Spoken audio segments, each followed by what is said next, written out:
Hello friends, ನಮಸ್ಕಾರ. ಸುಗುಣ ಚೆನ್ YouTube ಚಾನಲ್ಗೆ ಸ್ವಾಗತ. ನಾನು ನಿಮ್ಮ ಪ್ರೀತಿಯ ಸುಗುಣ. ಯಾರೆಲ್ಲ ನನ್ನ ಚಾನಲನ್ನು ಸಬ್ಸ್ಕ್ರೈಬ್ ಮಾಡ್ಕೊಂಡು ವಿಡಿಯೋ ನೋಡ್ತಿದ್ರು ಅವರೆಲ್ಲರಿಗೂ ಕೂಡ ಥ್ಯಾಂಕ್ ಯು. ಹಾಗೆಯೇ ಯಾರೆಲ್ಲ ನನ್ನ ಚಾನಲನ್ನು ಇನ್ನೂ ಸಬ್ಸ್ಕ್ರೈಬ್ ಮಾಡದೆ ವಿಡಿಯೋ ನೋಡ್ತಿದ್ರು ಪ್ಲೀಸ್ ಸಬ್ಸ್ಕ್ರೈಬ್ ಮಾಡ್ಕೊಳ್ಳಿ.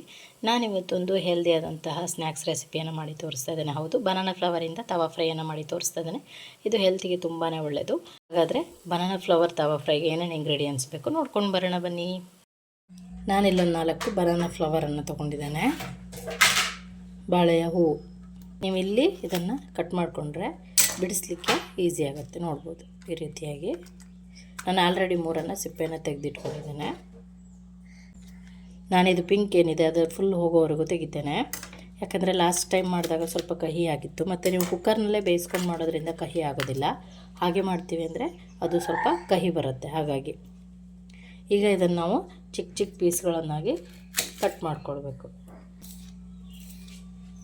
ನಾನು ಈ ರೀತಿಯಾಗಿ ಕಟ್ ಮಾಡಿಟ್ಕೊಂಡಿದ್ದೇನೆ. ಇದನ್ನೀಗ 1-2 ಸರಿ ಚೆನ್ನಾಗಿ ನೀರಿನಲ್ಲಿ ವಾಶ್ ಮಾಡ್ಕೊಳ್ಳೋಣ.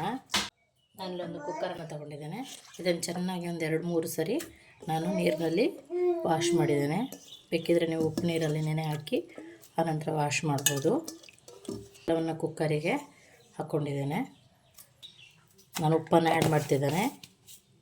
ಹುಣಸೆ ಹಣ್ಣನ್ನು ಹಾಕ್ತಾರೆ, ಬಟ್ ನಾನಿಲ್ಲಿ ವಾಟೆ ಹುಳಿ ಅಥವಾ ಹುಳಿ ಸಿಪ್ಪೆ ಏನು ಹೇಳ್ತಾರೆ ಅದನ್ನು ಪೌಡ್ರ್ ಮಾಡಿ ಇಟ್ಕೊಂಡಿದ್ದೇನೆ. ಅದನ್ನು ಸ್ವಲ್ಪ ಜಾಸ್ತಿ ಕ್ವಾಂಟಿಟಿಯಲ್ಲಿ ಹಾಕ್ತೇನೆ. ಮತ್ತು ಹುಳಿ ಚೆನ್ನಾಗಿ ಮಿಕ್ಸಾಗಿ ಬೇಯೋದ್ರಿಂದ ಸ್ವಲ್ಪ ಕಹಿ ಅಂಶ ಹೋಗ್ಬೋದು ಅನ್ನೋ ಕಾರಣಕ್ಕೆ ಈಗ ಇದು ಮುಳುಗುವಷ್ಟು ನೀರನ್ನು ಹಾಕಿ ಕುಕ್ಕರ್ ಲಿಡ್ ಕ್ಲೋಸ್ ಮಾಡಿ 3-4 ವಿಷಲ್ ಕೂಗಿಸ್ಕೊಳ್ತಾ ಇದ್ದಾರೆ. ನಾನಿಲ್ಲಿ 1 ಕಪ್ ಆಗುವಷ್ಟು ಗ್ರಾಮ್ ಫ್ಲೋರ್ ಕಡಲೆ ಹಿಟ್ಟನ್ನು ತೊಗೊಂಡಿದ್ದೇನೆ. 1 ದೊಡ್ಡ ಈರುಳ್ಳಿಯನ್ನು ಚಿಕ್ಕದಾಗಿ ಕಟ್ ಮಾಡಿ ಇಟ್ಕೊಂಡಿದ್ದೇನೆ. 1 ಕಪ್ ಆಗುವಷ್ಟು ತೊಗೊಂಡಿದ್ದೇನೆ. ಹಾಗೆಯೇ 1 ದೊಡ್ಡ ಕಪ್ನಲ್ಲಿ 1 ಕಪ್ ಆಗುವಷ್ಟು ನಾನು ಬಾಳೆ ಹೂವು ಏನಿದೆ ಬನಾನಾ ಫ್ಲವರ್ ಅದನ್ನು ಆಲ್ರೆಡಿ ಬೇಯಿಸಿ ಇಟ್ಕೊಂಡಿದ್ದೇನೆ, ರೆಡಿ ಇಟ್ಕೊಂಡಿದ್ದೇನೆ. ಉಪ್ಪು ಮತ್ತು ಹುಳಿ ಯಾವುದಾದ್ರೂ ಹಾಕ್ಬೋದು, ಹುಣಸೆ ಹುಳಿ ಅಥವಾ ಯಾವುದಾದ್ರೂ ಹುಳಿಯನ್ನು ಹಾಕಿ ನೀವು ಬೇಯಿಸ್ಕೊಳ್ಬೋದು. ಅದನ್ನು ಆಲ್ರೆಡಿ ನಾನು ಬೇಯಿಸಿ ಇಟ್ಕೊಂಡಿದ್ದೇನೆ. 1/2 ಕಪ್ ಆಗುವಷ್ಟು ಕೊಬ್ಬರಿ ಎಣ್ಣೆಯನ್ನು ತೊಗೊಂಡಿದ್ದೇನೆ. ನೀವು ಯಾವುದಾದ್ರೂ ತೊಗೊಳ್ಬೋದು. ಹಾಗೆಯೇ ಅಕ್ಕಿ ಹಿಟ್ಟು 1-2 ಸ್ಪೂನ್ ಆಗುವಷ್ಟು ತೊಗೊಂಡಿದ್ದೇನೆ. ಉಪ್ಪು, ಇಲ್ಲಿ 1/2 ಸ್ಪೂನ್ ಆಗುವಷ್ಟು ಗರಂ ಮಸಾಲೆ, ಹಾಗೆಯೇ ಸ್ವಲ್ಪ 1 ಚಿಟಿಕೆ ಆಗುವಷ್ಟು ಚಾಟ್ ಮಸಾಲೆಯನ್ನು ತೊಗೊಂಡಿದ್ದೇನೆ.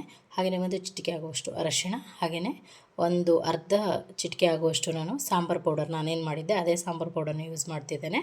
ಹಾಗೆಯೇ 1 ಚಿಟಿಕೆ ಆಗುವಷ್ಟು ನಾನು ಅಜ್ವೈನ ಅಥವಾ ಓಂ ಕಾಳನ್ನು ತೊಗೊಂಡಿದ್ದೇನೆ.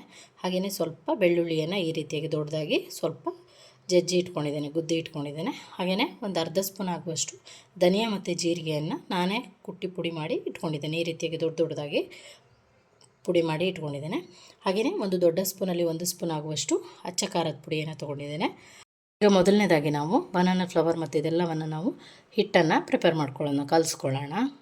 ಈಗ ನಾನು ಒಂದು ಮಿಕ್ಸಿಂಗ್ ಬೌಲ್ ತೊಗೊಂಡಿದ್ದೇನೆ. ಅದಕ್ಕೆ ಬನಾನಾ ಫ್ಲವರ್ ಏನು ಬೇಯಿಸಿಟ್ಕೊಂಡಿದ್ವಿ ಅದನ್ನು ಹಾಕ್ತಾಯಿದ್ದೇನೆ. ಈರುಳ್ಳಿ ಆಪ್ಷನಲ್, ನೀವು ಬೇಕಾದರೆ ಹಾಕ್ಕೊಳ್ಬೋದು, ಇಲ್ಲ ಅಂತ ಹೇಳಿದರೆ ಇಲ್ಲ, ಬಟ್ ನಾನಿಲ್ಲಿ ಆ್ಯಡ್ ಮಾಡ್ತಿದ್ದೇನೆ. ಹೋಲ್ ಸ್ಪೈಸಸ್ ಏನಿತ್ತು ಇದೆಲ್ಲವನ್ನು ಸಹ ಹಾಕ್ಕೊಳ್ತಾ ಇದ್ದೇನೆ. ಆಲ್ರೆಡಿ ಬನಾನಾ ಫ್ಲವರು ಬೇಯೋದಕ್ಕೂ ಕೂಡ ಹಾಕಿದ್ದೇವೆ. ಹಾಗಾಗಿ ಈಗ 1 ಕಪ್ ಆಗುವಷ್ಟು ಗ್ರಾಮ್ ಫ್ಲೋರ್ ಹಿಟ್ಟು, ಕಡಲೆ ಹಿಟ್ಟು ಇದೆಲ್ಲವನ್ನು ಚೆನ್ನಾಗಿ ಈಗ ಮಿಕ್ಸ್ ಮಾಡಬೇಕು. ಮೊದಲು ನೀರೇನು ಹಾಕೋದು ಬೇಡ, ಹಾಗೇ ಮಿಕ್ಸ್ ಮಾಡ್ಕೊಳ್ಳಿ. ಆಗಬೇಕು ಹಿಟ್ಟು ಅಷ್ಟೇ.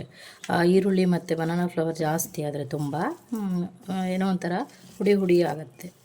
ಆ ರೀತಿ ಆಗಬಾರ್ದು. ಇದು ಕನ್ಸಿಸ್ಟೆನ್ಸಿ ಸರಿಯಾಗಿದೆ, ನೋಡ್ಬೋದು. ಅದರಲ್ಲೇ ನೀರಿನ ಅಂಶ ಇರೋದ್ರಿಂದ ನಾನು ಎಕ್ಸ್ಟ್ರಾ ಏನು ನೀರನ್ನು ಆ್ಯಡ್ ಮಾಡಲಿಲ್ಲ. ಇದನ್ನೀಗ ತವಾದ ಮೇಲೆ ಹಾಕ್ತಾ ಹೋಗೋಣ. ನಾನು ಆಲ್ರೆಡಿ ತವವನ್ನು ಬಿಸಿಗಿಟ್ಟಿದ್ದೇನೆ. ಇದಕ್ಕೆ ಸ್ವಲ್ಪ ಆಯಿಲನ್ನು ಹಾಕ್ತಾಯಿದ್ದೇನೆ, ಕೊಕೊನಟ್ ಆಯಿಲ್. ನೀವು ಯಾವುದಾದ್ರೂ ಯೂಸ್ ಮಾಡ್ಬೋದು. ಈಗ ನಾವೇನು ಈ ರೀತಿಯಾಗಿ ಮಿಕ್ಸನ್ನು ರೆಡಿ ಮಾಡ್ಕೊಂಡಿದ್ವಿ ಇದನ್ನು ಈ ರೀತಿಯಾಗಿ ತೊಗೊಂಡು ನೋಡ್ಬೋದು, ಈ ರೀತಿಯಾಗಿ ಉಂಡೆಗಳನ್ನಾಗಿ ಮಾಡಿಕೊಂಡು ಅದನ್ನು ತವಾದ ಮೇಲೆ ಜಸ್ಟ್ ತುಂಬ ದಪ್ಪವಾಗಿ ಬೇಡ, ತುಂಬ ತೆಳುವಾಗೂ ಬೇಡ, ಮೀಡಿಯಮ್ನಲ್ಲಿ ಈ ರೀತಿಯಾಗಿ ಹಾಕಬೇಕು. ಹೊರಗಡೆ ಹೋಗಿ ಸ್ನ್ಯಾಕ್ಸ್ಗಳನ್ನು ತಿಂದು ಆರೋಗ್ಯ ಹಾಳು ಮಾಡ್ಕೊಳ್ಳೋದಕ್ಕಿಂತ ಈ ರೀತಿಯಾಗಿ ಹೆಲ್ದಿ ಫುಡ್ಗಳನ್ನು ಮಾಡಿ ತಿನ್ಬೋದು. ಮಕ್ಕಳು ಸ್ನ್ಯಾಕ್ಸ್ ಬೇಕು ಅಂತ ಕೇಳಿದಾಗ ನಾವು ಇದನ್ನು ಮಾಡಿಕೊಟ್ರೆ ಈ ರೀತಿಯಾಗಿ ಹೆಲ್ತಿಗೂ ಕೂಡ ತುಂಬ ಒಳ್ಳೆಯದು. ಅವರಿಗೆ ಗೊತ್ತೇ ಆಗಲ್ಲ ಇದು ಬನಾನಾ ಫ್ಲವರ್ ಅಂಥೇಳಿ. ಅದರಿಂದ ಎಷ್ಟೊಂದು ಹೆಲ್ತ್ ಬೆನಿಫಿಟ್ಸ್ ಇದೆ ಅಲ್ವಾ. ಇದಕ್ಕೆ ಸ್ವಲ್ಪ ಆಯಿಲನ್ನು ನೀವು ಬಿಡ್ಬೋದು. ಆಯಿಲನ್ನು ಹಾಕೋದ್ರಿಂದ ಸ್ವಲ್ಪ ಕ್ರಿಸ್ಪ್ ಆಗುತ್ತೆ ಅನ್ನೋ ಕಾರಣಕ್ಕೆ, ಚೆನ್ನಾಗಿ ಬೇಯುತ್ತೆ ಅನ್ನೋ ಕಾರಣಕ್ಕೆ ಇನ್ನೊಂದು ಸೈಡು ರೀತಿಯಾಗಿ ಬೇಯಿಸ್ಕೊಳ್ತೇವೆ. ಮೀಡಿಯಮ್ ಫ್ಲೇಮ್ನಲ್ಲಿ ಬೇಯಿಸ್ಕೊಳ್ಳಿ, ಇದರಿಂದ ಚೆನ್ನಾಗಿ ಬೇಯುತ್ತೆ. ನೋಡ್ಬೋದು ಎರಡು ಸೈಡು ಕೂಡ. ನಿಮಗೆ ತುಂಬ ಕ್ರಿಸ್ಪ್ ಬೇಕು ಅಂದರೆ, ತುಂಬ ಕ್ರಿಸ್ಪಿನೆಸ್ ಇದ್ದರೆ ಸ್ವಲ್ಪ ಕಹಿ ಬರುತ್ತೆ ಯಾವುದಾದ್ರೂ ಅಷ್ಟೇ. ಅದನ್ನು ಮೀಡಿಯಮ್ ಆಗಿ ಬೇಯಿಸ್ಕೊಳ್ಬೇಕು. ನೋಡ್ಬೋದು ಇದು ಇನ್ನೊಂದು ಸೈಡ್ ಕೂಡ ಚೆನ್ನಾಗಿದೆ ರೀತಿಯಾಗಿ ಕ್ರಿಸ್ಪ್ ಆಗಲಿ. ನಾವು ಆಲ್ರೆಡಿ ಬನಾನಾ ಫ್ಲವರನ್ನು ಬೇಯಿಸಿರೋದ್ರಿಂದ ಆನಿಯನ್ ಅಷ್ಟೇ ಸ್ಪೈಸಸ್ ಹೇಗೂ ಚೆನ್ನಾಗಿ ಮಿಕ್ಸ್ ಆಗಿರುತ್ತೆ. ಈರುಳ್ಳಿ ಒಂದು ಬೆಂದರೆ ಆಯಿತು. ಸ್ವಲ್ಪ ಹಿಟ್ಟು ಹಾಕಿರೋದ್ರಿಂದ, ಗ್ರಾಮ್ ಫ್ಲೋರ್ ಮತ್ತು ಅಕ್ಕಿ ಹಿಟ್ಟು ಹಾಕಿರೋದ್ರಿಂದ ಸ್ವಲ್ಪ ಅದು ಇದರ ಜೊತೆ ಬೇಯಬೇಕು. ಹಾಗಾಗಿ ಸ್ವಲ್ಪ ಟೈಮ್ ತೊಗೊಳತ್ತೆ ಅಷ್ಟೇ. ಲಿಡ್ ಕ್ಲೋಸ್ ಮಾಡಬೇಕಂತಿಲ್ಲ, ಹಾಗೇ ಚೆನ್ನಾಗಿ ಬೇಯಿಸ್ಕೊಳ್ಬೋದು. ಇದೀಗ ಚೆನ್ನಾಗಿ ಬೇಯಲಿ. ಬೇಕಿದ್ರೆ ಇದರ ಮೇಲೆ ಸ್ವಲ್ಪ ಎಣ್ಣೆಯನ್ನು ಹಾಕ್ಕೊಳ್ಬೋದು. ನಿಮಗೆ ಗೊತ್ತಿರೋ ಹಾಗೆ ಬನಾನಾ ಫ್ಲವರ್ ಹೆಲ್ತಿಗೆ ತುಂಬಾ ಒಳ್ಳೆಯದು. ಇದರಲ್ಲಿ ಐರನ್ ಅಂಶ ಹೆಚ್ಚಿದೆ, ಹಾಗಾಗಿ ಇದು ಶುಗರ್ ಕಂಟ್ರೋಲ್ ಮಾಡಲಿಕ್ಕೂ ಕೂಡ ತುಂಬಾ ಒಳ್ಳೆಯದು. ಮತ್ತು ಡೈಜೆಷನ್ಗೆ ಕೂಡ ಇದು ಹೆಲ್ಪ್ ಮಾಡುತ್ತೆ. ಮತ್ತು ಹಾರ್ಮೋನ್ ಬ್ಯಾಲೆನ್ಸ್ಗೆ ತುಂಬಾ ಒಳ್ಳೆಯದು. ಲೇಡೀಸ್ಗೆ ಎಸ್ಪೆಷಲಿ ತುಂಬಾ ಒಳ್ಳೆಯದಿದು. ಹಾಗೆಯೇ ಬ್ಲಡ್ ಪ್ರೆಷರನ್ನು ಕಡಿಮೆ ಮಾಡುತ್ತೆ. ಹಾಗೆಯೇ ವೆಯ್ಟ್ ಲಾಸ್ಗೂ ಕೂಡ ತುಂಬ ಒಳ್ಳೆಯದು. ಇಷ್ಟೆಲ್ಲ ಬೆನಿಫಿಟ್ಸ್ ಇರುವಾಗ ನಾವು ಯಾಕೆ ಇದನ್ನು ಬಳಸಬಾರ್ದಲ್ವಾ? ಹೆಲ್ತ್ಗೂ ಕೂಡ ತುಂಬಾ ಒಳ್ಳೆಯದು. ಒಂದು ಸ್ನ್ಯಾಕ್ಸ್ ಕೂಡ ಆದಾಗೆ ಆಗುತ್ತೆ. ನೋಡ್ಬೋದು ನಾನು ಇಷ್ಟು ಕ್ರಿಸ್ಪಾಗಿ ಬೇಯಿಸ್ಕೊಂಡಿದ್ದೇನೆ. ಇನ್ನೂ ಬೇಯಿಸ್ಕೊಂಡ್ರೆ ಇದು ಸ್ವಲ್ಪ ಕಹಿ ಬರ್ಬೋದು. ಇದೀಗಾಗಿದೆ, ಸಾಕು. ಇಷ್ಟು ಬೆಂದರೆ ನಾವು ಇದನ್ನೀಗ ಒಂದು ಪ್ಲೇಟಿಗೆ ಸರ್ವ್ ಮಾಡ್ಕೊಳ್ಳೋಣ. ಓಕೆ, ಬಿಸಿ ಬಿಸಿಯಾದಂತಹ ಬನಾನಾ ಫ್ಲವರ್ ತವಾ ಫ್ರೈ ರೆಡಿಯಾಗಿದೆ. ನೀವು ಕೂಡ ಮನೇಲಿ ಟ್ರೈ ಮಾಡಿ ಹೇಗಾಗಿದೆ ಅಂತ ಕಮೆಂಟ್ನಲ್ಲಿ ತಿಳಿಸಿ. ಇಷ್ಟವಾದರೆ ಫ್ಯಾಮಿಲಿ ಫ್ರೆಂಡ್ಸ್ಗೆ ಶೇರ್ ಮಾಡಿ. ಹಾಗೆಯೇ ನನ್ನ ಚಾನಲನ್ನು ಸಬ್ಸ್ಕ್ರೈಬ್ ಮಾಡೋದನ್ನು ಮರಿಬೇಡಿ. ಹಾಗೆಯೇ ಇನ್ನೊಂದು ವಿಡಿಯೋದೊಂದಿಗೆ ನಿಮ್ಮನ್ನು ಭೇಟಿ ಆಗ್ತೇನೆ. ಅಲ್ಲಿವರೆಗೂ take care, bye. Thank you.